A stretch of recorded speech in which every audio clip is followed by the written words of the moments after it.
Hello, and welcome to another episode of Solipsist Watched, where this week I watched Spider-Man Into the Spider-Verse from 2018.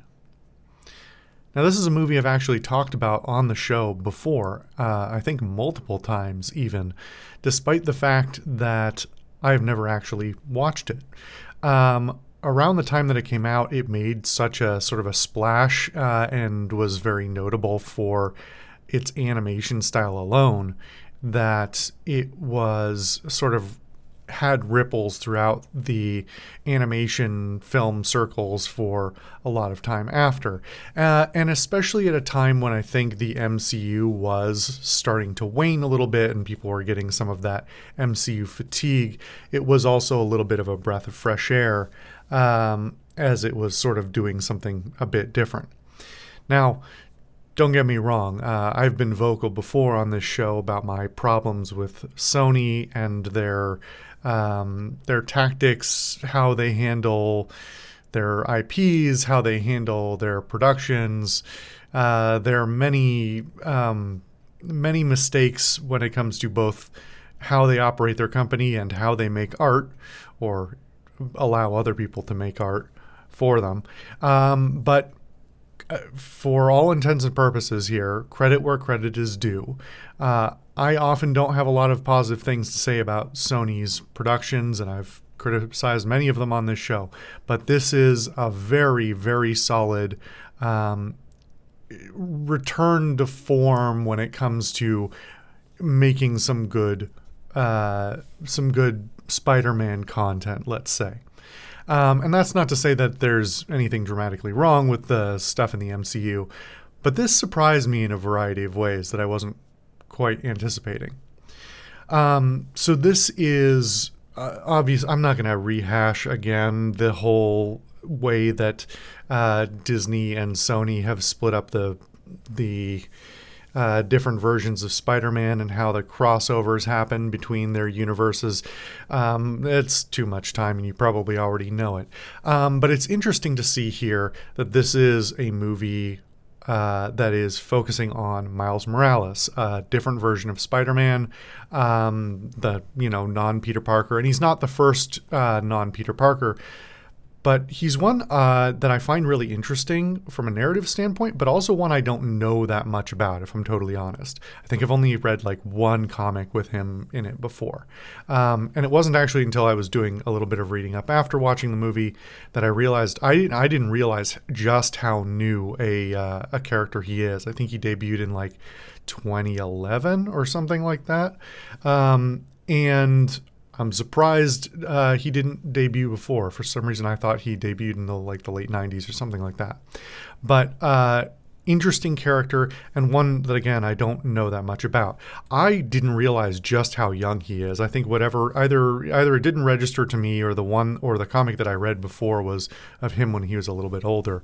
But having him as a middle schooler is a fascinating choice, especially as Peter Parker's over the years he started out in high school, but he's really moved up and up with age, either literally narratively or just by the way they frame things. Sometimes they say he's high school and he's definitely not. But that's neither here nor there. Miles is a really interesting character and a good twist on the Spider-Man story. Obviously, a lot of parallels between him and Peter Parker. They're both, nerdy guys, a little bit out of their element, who are working their way through their schooling and relationships and stuff like that. They're from New York. They're from different boroughs. But there's also a lot of elements about them that make them substantially different. Obviously, Spider-Man being a much older character, Peter Parker being a much older character, he is obviously white, because all of the heroes were white back in the day. And it's interesting. It's not that surprising. It makes perfect sense that a Spider-Man made in a more modern era from New York would very likely not be white. New York has been known for a long time as a source of great multiculturalism.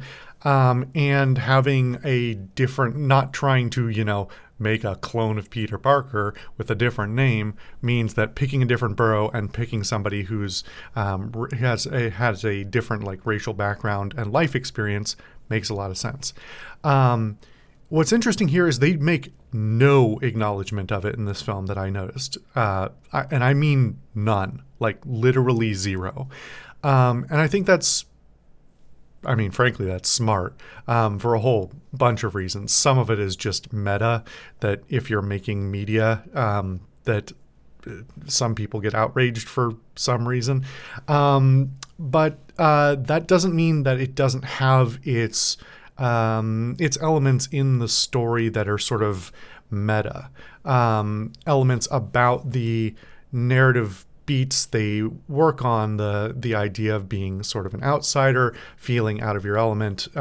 Those are not unique. Those have been present in, Spider-Man narratives before, but framing them around a young kid who is a minority in a situation where there are maybe less minorities, where he's less comfortable with the people he's around. They set it up right from the beginning that they frame the opening scene of he goes past his original school where he's cool with everybody, and it's a little bit more diverse looking, and then he goes to his new school and he's looking a little out of place, and I think that's something that a lot of people could relate to for a lot of reasons, but I think it's notable just because of the character who he is here. And there are other plot beats that, again, don't explicitly acknowledge his race, but I think may have an extra element that is sort of narratively clicks for some people that makes sense there. This is also very much an origin story for Miles. He gets bitten by his spider in this movie. But this movie makes some really smart choices. And I don't think I've been talked about it on this show, but I've been often very critical about how so many superhero movies, whether in the MCU or in other, or before, or, other parallel productions made by different companies, origin stories are usually handled really not great, at the very least clunky. And I think they make some really smart choices routing around some of the normal pitfalls for that. Obviously, if you've seen the Sam Raimi directed versions of Spider-Man from the 2000s, you'll be familiar with the ups and downs of that and just how much time really all of those movies, but especially the first one, spend on Peter sort of figuring out his abilities and having that sort of narrative parallel to puberty thing go on. This movie makes acknowledgement of that and does it a little bit, but through a combination of just Miles being a little bit more capable and a little bit more adaptable and less of a dork than Peter Parker is, frankly, plus the framing that comes after of the multiverse sort of coming to him and presenting him with other spider people who will sort of show him some of the ropes, or at least get him started on certain things and act in some sort of mentorship capacity, is really notable as a way to get around a lot of those typical pitfalls. I will say, however, I did have a bit of a problem with just how much this movie skims over some, I don't want to say major plot beats, but elements that I think I would have liked to see given more time to breathe. There are some pretty notable, like, here's the point where he learns this thing, here's the point where he suddenly is capable of this thing, etc., etc. And that's not unique. A lot of superhero movies do that, but it felt a little bit more jarring and a little bit less earned on a few of them, where it was just like he just needed a pep talk and then suddenly he can do a thing. But that's not the worst thing by any means. And I think that they also do a good job of not going too far with it, in that the mentorship does not become, it doesn't become him just being told what to do. I will say that I think sometimes Miles is not given the agency that I think he possibly could. And I think part of that is actually because it's sort of I think it may be a difficulty in the writing of trying to differentiate between, we need this character to be competent by the end and a decent spider person, but also he's still 13. So trying to show without telling his evolution, his grasp of his abilities, his practice of his abilities, etc., that takes a lot of cutting ultimately to make sure that you don't end up with a movie that is excessively long or meandering or doing a lot of the typical origin movie pitfalls. But I think it ends up like those are relatively minor complaints by me on how it paces out, and I think I'm being more nitpicky, because ultimately this movie to me feels like it's not targeted at kids. I've sort of been going back and forth on that. But there's just a few too many things going on in this film. I think you could show it to certainly a teenager. I wouldn't say it's probably okay for somebody younger than a teenager. There's a little bit too much darkness in it. But I think this is aimed a little bit older. It's a little bit more palatable. It's not like full adults. Like I think the MCU is frankly pretty adult oriented.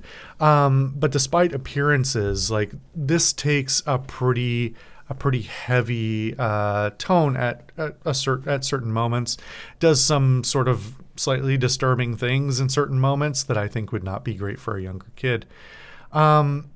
But it does seem to fall into some of the problems, and I've talked about this before, again, with how do you pace out a movie differently based on the audience that you expect to watch it? How much time are you willing to spend on certain narrative elements and let them have their time to breathe before you might start, a younger kid might start losing attention or something like that. So this movie actually does do a pretty good job of taking its time when it needs to. It doesn't linger as much as I would like to on certain character evolution arcs. It skims a little bit just to sort of, I think mostly to keep the pace up. And I would like some more of that, but overall, I think the pacing is very solid, and the amount of narrative storytelling that is done is pretty good for letting the movie not feel like it's targeted at a young audience. If this was targeted younger, I would really expect it to be even more frantic, sort of not having any of those breathing scenes where you just have an emotional moment or a tense moment or something like that. But this movie knows when to stop and start. It knows when it needs to have some levity, and it knows when it needs to be super serious. And I generally think it just is very solid all around on the pacing for the most part. Again, most of it comes down to, man, I wish we got some more lore here, some more character development, something like that. But I get why. It's probably just for pacing issues. There are a few other things that I think I wish they did better around the lore. There's just a bunch of open questions I have about this movie that I'm resisting the urge to go searching about, because there is a sequel. But it does feel like there's certain ones that just feel really weird right off the bat. Like, why is there a spider that bites Miles that seems to be actively searching him out? But that's, as far as I could tell, never addressed in the film. there's a couple of others like that, but that was one that really stuck out to me, of just like, there's something more going on here, and I feel like this movie could have taken the time to do more with it. This movie also has a lot of villains. It thankfully does not do the thing that like doesn't have the Spider-Man 3 problem, doesn't have like the problem from a bunch of the MCU films either, where you put too many villains in a movie and none of them get time to breathe and they get discarded just when you need a certain plot beat to drop, where you need a certain escalation of tension or something like that. I think all of the villains that are here, and there's probably like 8. There's probably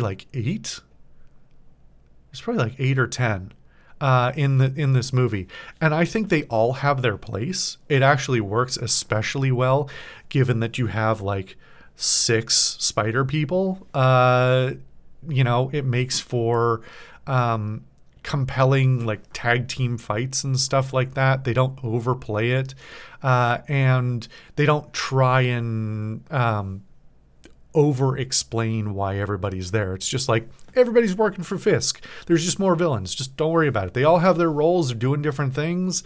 It's working fine, and it has its narrative reason, but you don't need, there's no real feeling of a need to ask why so-and-so is working for so-and-so. There's also a bunch of those villains are fairly small time.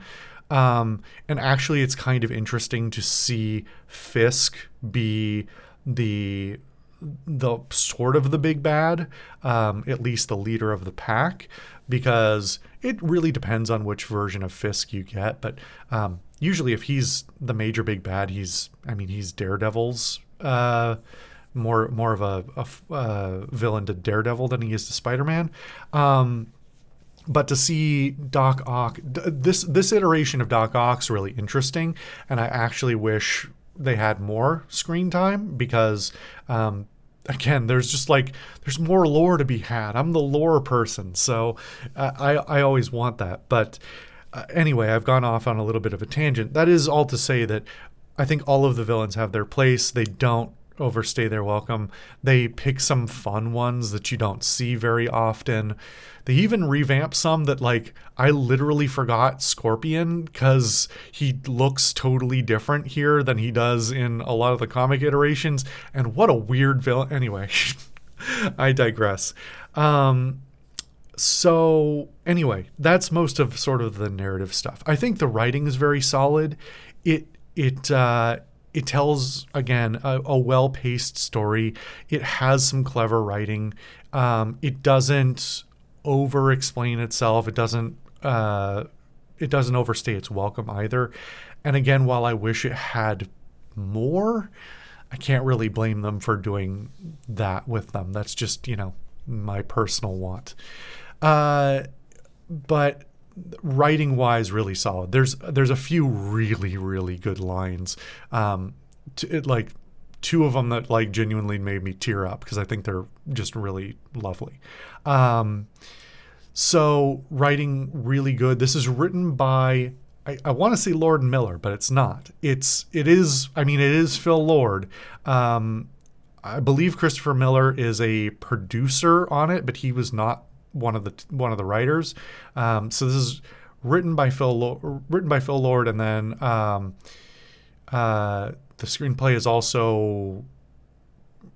Phil Lord, and one of the directors, I believe, also contributed to the screenplay, which kind of makes sense for an animated film with the way those are produced. There's a lot more sort of intertwining of that work, because the animation has to. Anyway. That's neither here nor there.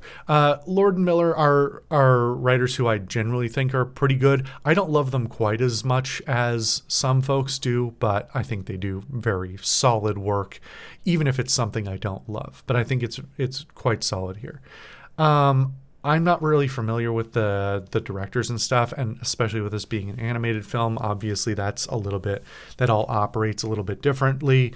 But now we get on to the production, and the production is obviously what this movie is possibly most known for. It is an astounding piece of visual art.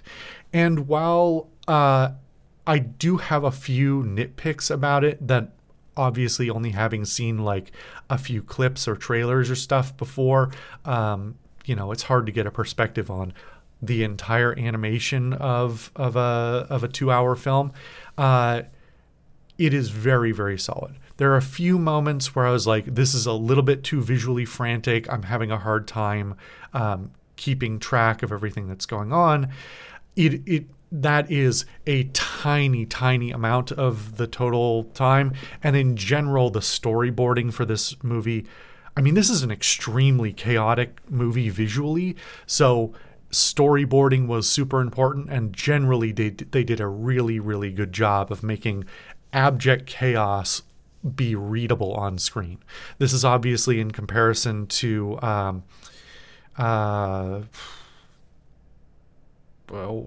K-pop Demon Hunters, which is one of the, at least one, that's one, I don't know if that's the only time that I've brought this movie up before, which was a movie that, again, tried to ape some of the, it might have even been produced by the same studio within Sony.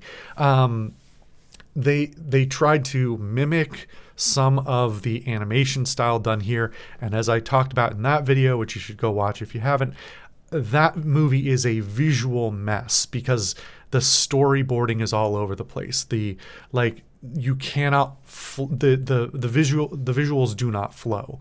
That movie also just does the animation style poorly, which now let's stop talking about that and come back to this one. The animation style in this is in some ways even more impressive than I thought, because it is very visually striking from the start. Obviously, it's got a lot of sort of exaggerated stylings from the very start, like proportions. Miles is very lanky. He's got a very tall head. He's got big hair. And he's got like all of his joints are big, and it's a very cartoony sort of over the top style. But then that is his world. His world's visual style is then put in contrast to visual styles from these other places in the multiverse as well, which, having only seen, a few clips and things, I don't think I fully registered just how distinct the styles are, but it's truly very different, and it helps to differentiate the visuals on screen. When you're trying to figure out who you're looking at and what they're doing, especially with the level of chaos happening in this movie, having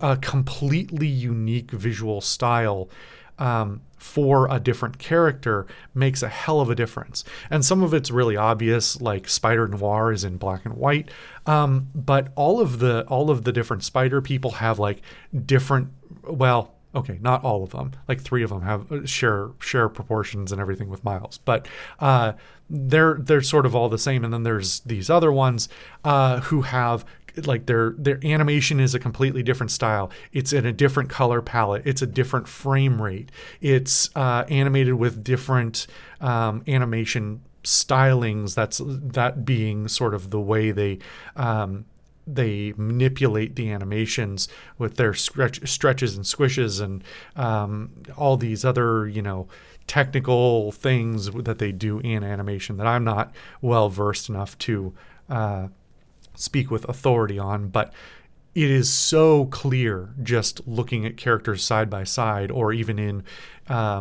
shot after shot, who's there and what they're doing, and that they are truly from, like, that adds to the narrative as well, because it really reiterates, like, these people are really not supposed to be here.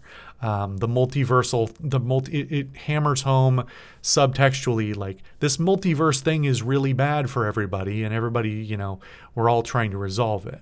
And I think that's such an interesting twist and smart way of using really good animation technology in a way that both serves the visual and the storytelling. The audio as well is generally very solid. The sound effects editing is super important and is done really well. And then the soundtrack is very solid. There are, I'd say, about a third of the tracks I don't particularly like myself. They're just not my style. But generally speaking, the track list is great, and good chunks of it are very New York, which I love as well. Throwbacks to much earlier eras as well. It's just, yeah, really, really solid soundtrack. I believe there were some unique compositions done for it as well, and everything they weave through it that isn't like licensed does a very solid job as well. I will say, I have to reality check that and say, part of the reason they're probably able to do that is because it is Sony, which is one of the biggest music labels, in addition to everything else, one of the biggest music labels on earth. So yeah, that's a whole can of worms we don't need to open because we've slightly opened it before. So, but that doesn't change the fact that the usage is really well done. Adds a lot of flavor, a lot of sort of feeling to the movie that would be disappointingly underdone with a more symphonic soundtrack or something like that, which is more typical of really almost all of the superhero movies going back to Spider-Man from 2001. Even that one was, I mean, that had some tracks, but it was pretty symphonic. But I digress. The cast is really solid. There are some actors that I know from this, and some that I'm not familiar with, or some who basically are mostly known for this. So I'm just going to say across the board that I think the voice acting is very well done. And then of course the editing on that is super important too. And I think that's really well executed. Man, that just I'm being reminded again of more and more little details. Just the facial animations on so many of the characters are so good. It's so impressive. Like they're not shying away from that kind of stuff, and they are very happy to do very exaggerated animations to let the characters be very expressive. It's so good. It's done so well. The visual stylings overall are really, really solid. It paints again, to go along with the character design and all of that, which adds so much to the flavor of the different characters. There's an equal amount of attention paid to all of the, I want to say sets, but all of the locations, all of the background information. There's tons of little things that are in the background of these well, in addition to just being really, really well styled, very visually appealing looking environments and backgrounds and stuff, there's tons of little Easter eggs, of which I'm sure I only caught a handful, but I love some of the little nods to things, and none of them, these are small elements that it's never trying to draw attention to. They're just like, it's almost like Easter eggs that I feel like the animators put in because they just needed space to fill. Versus compared against a lot of the typical superhero stuff these days, which feels like it's actively trying to lean on your nostalgia or your memory of the previous films or something like that in order to get a pop, in order to, get a cheap emotional response or something like that.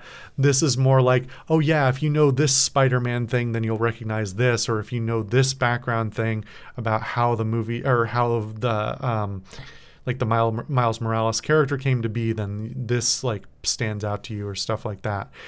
There's just lots of little details that I think are really lovely and really speak to the affection that all of the people involved seem to have with how this would come out, and to Spider-Man, both as multiple characters and as for Miles in particular. There are a few things that I wish they did a bit more again with. You know what?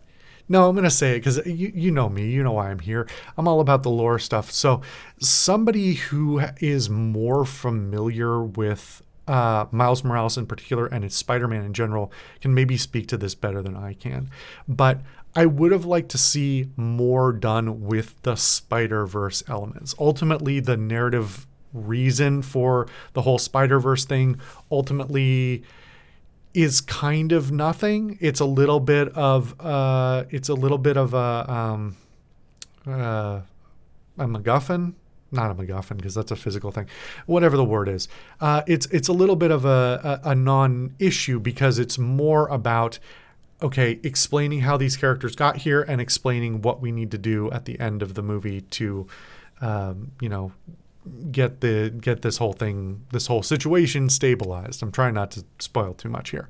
But because I know a little bit more background about, a little bit about Miles and a bit more than that about Spider-Man in general, I believe that the Spider-Verse stuff precedes Miles by a lot. I believe the Spider-Verse stuff started in like the 80s or 90s, something like that. In some various, obviously they've been dabbling in multiversal stuff for a while. And I believe that there's a whole thing with Madam Web being sort of in this, having connections to the spider multiverse there and all that. Maybe that would have been too distracting from the narrative here, but I feel like it also could have potentially been a refining factor that explained like the real danger instead of just saying, oh no, there's a machine that opens up the multiverse and it's gonna explode and destroy New York or whatever. Because that feels a little hand wavy as it's a very typical superhero supervillain, plot. So I was a little disappointed there. I'm also vaguely aware that there was a Madam Web movie that came out at some point, and I think it just got panned. I don't know anything about it, and I've mostly fallen off the MCU. So if anybody has actually watched that, well, never mind. If you watched it, I guess, if it was good, tell me. But if it was just bad, then whatever. But anyway, Madam Web as the character has existed for some amount of time, and the multiversal stuff has existed for some amount of time. And I don't know if any of that ties directly into the narrative here, but there were just certain things where I was like, I know there's something more here, and this is being oversimplified, a bit oversimplified because it is animated and it is targeted maybe at adults, maybe a little younger, so we don't want to overcomplicate the narrative, but that's neither here nor there. Also, I didn't even mention, I can't even remember. There was a specific thing that came up recently about that made me put this back near the top of my list of like, I'm going to watch this soon. And then a couple of weeks later, I think, the Spider Noir TV show came out. And so that was a connection back that I didn't even realize until I was actively watching this movie. One, didn't realize or didn't remember Spider Noir was in here. And two, didn't realize that it was Nicolas Cage in this movie as Spider Noir, voicing Spider Noir. And then now he's in the Spider Noir live show, which I don't know if that's a Sony production or a Disney production actually, but it's neither here nor there. Anyway, if you're a big Spider-Man fan, then and you have some insight into that stuff, then by all means let me know. I'm really impressed with this film in a lot of ways. All of my complaints about it are fairly minor nitpicks. I know there's a lot of details in this movie and a lot of love put into it, enough that I missed stuff. So I will definitely have to go back and rewatch this and see a lot of the little details. It's also just really very emotionally lovely and well written and very sort of fulfilling to watch. Gave my heart a little boost, especially when I'm, when I'm going through it a little bit. And so it's just a really lovely film that I think is really smart in a lot of ways and avoids a lot of the typical. One of the reasons I didn't watch it for a long time was just like I was kind of burnt out on superhero stuff. So I was even more pleasantly surprised than I expected to be. This film's just really nice. Anyway, I could ramble about this more, but I won't. Thank you for watching another episode of Solipsist Watched, and I'll see you for something different next time.